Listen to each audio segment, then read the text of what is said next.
introducing the concept of an undefined as the study and analysis of the visual elements and principles of design. The history and origin of music in undefined can be traced back to ancient traditions and customs. The use of music for cultural rituals, storytelling, and celebration has been a significant part of undefined's heritage for many centuries. Undefined, also known as a constructed language, is a language that has been consciously devised and has not evolved naturally over time. Key characteristics of undefined often include a simplified grammar, regularized vocabulary, and logical structure. One example of an undefined is its use in natural language processing for sentiment analysis, where it helps in identifying the emotional tone of a piece of text.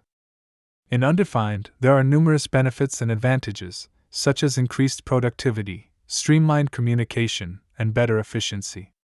With the use of undefined, businesses can save time and resources while achieving higher levels of organization and collaboration.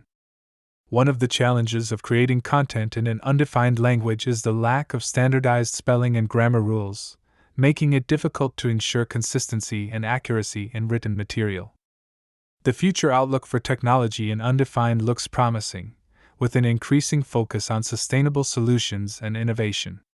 Developments in machine learning, Internet of Things, IoT, and renewable energy are expected to play a key role in shaping the industry. After considering all the evidence, it is clear that,